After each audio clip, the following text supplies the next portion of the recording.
नवीं ICC champions trophy 2025 का कल कराची के नेशनल स्टेडियम में आगाज हो रहा है, जिसमें पाकिस्तान और न्यूजीलैंड की टीमें मद्दे मुकाबले आएंगी। तमाम तैयारियां मुकम्मल हैं और पाकिस्तान का जो स्क्वाड है, प्लेइंग 11 है, उसके हवाले से भी हतमी मुशावरत मुकम्मल हो चुकी है। अब ज़राए ये बता रहे हैं कि हारिस रऊफ को बहरहाल खिलाने का फैसला किया गया है, जो कि किसी हद तक डाउटफुल रहे हैं और फिजियो भी उनके पास रहे हैं। लेकिन कल का मैच चूँकि बहुत ज़्यादा ज़रूरी है पाकिस्तान की फतह के लिहाज से, और न्यूजीलैंड के खिलाफ हारिस रऊफ का जो ट्रैक रिकॉर्ड है वो बड़ा शानदार है। और ट्रायंगुलर सीरीज़ में जो डेथ ओवर्स में ख़ास तौर पर पाकिस्तान के बॉलर्स हारिस रऊफ के बगैर जदोजहद करते रहे हैं। तो ये तमाम वो पहलू हैं जिसकी वजह से हारिस रऊफ के ऊपर ये फैसला किया गया है कि उन्हें मैच खिलाया जा रहा है।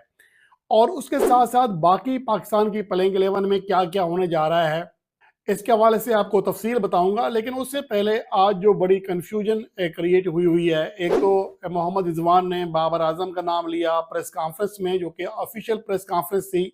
लेकिन उसके बाद चंद जो मीडिया चैनल्स हैं पाकिस्तान के, वो रिपोर्ट कर रहे हैं कि प्रैक्टिस के दौरान जो मोहम्मद रिजवान ने बात की है उसमें ये कहा है कि लाजमी नहीं है कि बाबर आजम ही ओपनिंग करें, हमारे पहली चॉइस ज़रूर हैं, लेकिन इसके हवाले से देखा जाएगा, पिच की नौयत देकर फैसला किया जाएगा। अब मुझे समझ नहीं आता कि ये पिच आखिर कब देखेंगे, एक दिन बाकी रह गया है। लेकिन बहरहाल इसके हवाले से थोड़ी सी कन्फ्यूजन ज़रूर है।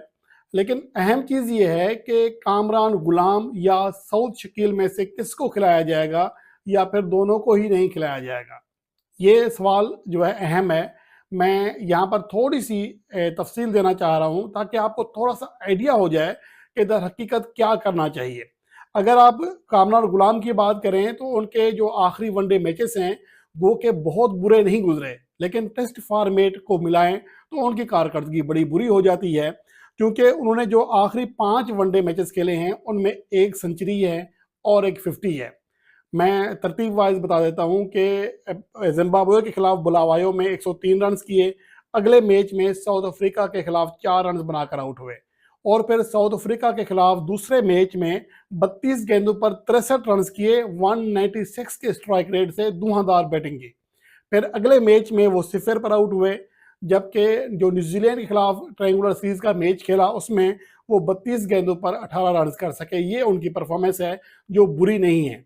आखिरी 5 इनिंग्स में अगर एक सेंचुरी और एक 50 है तो बुरी नहीं है।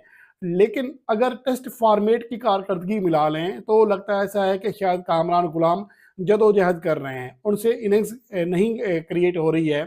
उसकी वजह यह है कि जो डेब्यू में सेंचुरी स्कोर की और उसके बाद 54 रन बनाए साउथ अफ्रीका के सेंचुरियन टेस्ट में, जो पहला टेस्ट मैच था। उसके बाद देखें अगली इनिंग्स में 4 रन बनाकर आउट हुए, फिर 12 रन बनाकर आउट हुए, फिर 28 रन बनाकर आउट हुए, फिर वेस्ट इंडीज के खिलाफ होम सीरीज में 5, 27, 16, 19 ये उनका स्कोर रहा है। यानी कि आखिरी 7 टेस्ट इनिंग्स में वो एक बार भी 30 रन की हद पार नहीं कर सके। तो इस वजह से कामरान गुलाम की नाकामियां, बड़ी नाकामियां दिखाई दे रही हैं।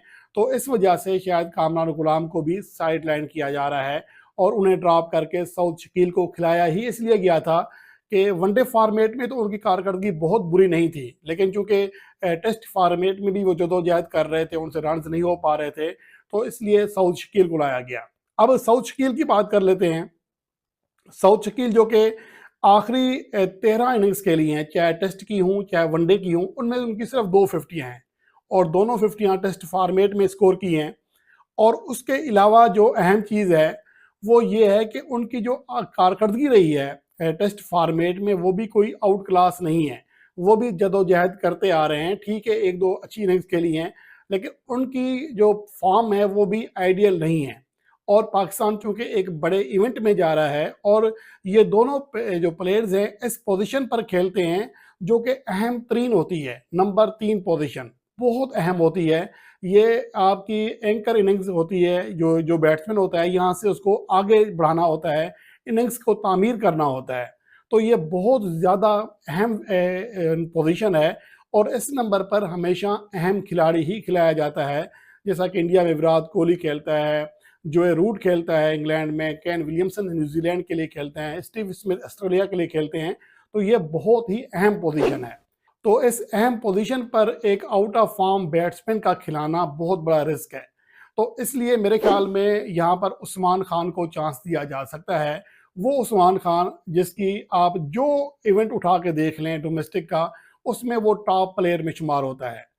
इसी बांग्लादेश प्रीमियर लीग जिसकी कारकर्दगी की बुनियाद पर खुशदिल शाह को लाया गया, जिसकी बुनियाद पर फ़हीम अशरफ को लाया गया, उसी बांग्लादेश प्रीमियर लीग में जो उस्मान खान की परफॉर्मेंस है, 1 सेंचुरी, 2 फिफ्टियाँ, 35 से ज़्यादा एवरेज, 167 से ज़्यादा स्ट्राइक रेट रहा है उस्मान खान का उसी बांग्लादेश में प्रीमियर लीग में।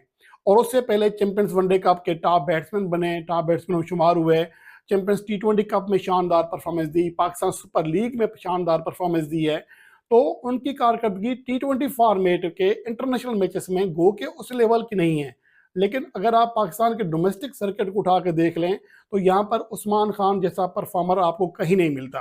तो इसलिए मेरा ख्याल है कि उस्मान खान के साथ जाना चाहिए। तो यानी कि ना कामरान गुलाम हूँ ना सऊद शकील, उस्मान खान के साथ जाना चाहिए। तो इस तरह जो पाकिस्तान की प्लेइंग 11 बनती है उसके ऊपर मैं अपनी चॉइस बता रहा हूँ जिसके बहुत ज़्यादा चांसेस हैं। और फ़खर जमान बाबर आजम ओपनिंग करेंगे जैसा कि आज मोहम्मद रिजवान ने कहा, वरना मेरा ख्याल है कि उस्मान खान और फ़खर जमान को ओपनिंग करना चाहिए, बाबर आजम को वन डाउन पोजीशन पर आना चाहिए। तो बहरहाल अगर ऐसा नहीं होता तो उस्मान खान को वन डाउन पोजीशन पर भेजा जा सकता है।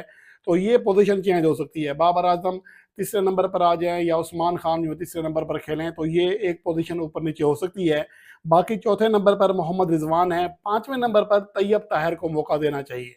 तैयब ताहिर एक अच्छी इनिंग्स में खेल रहा है, अच्छा फॉर्म में है, लगा गेंद उसके बैट पर आ रही है, तो सलमान अली आगा से पहले उसे मौका दिया जा सकता है।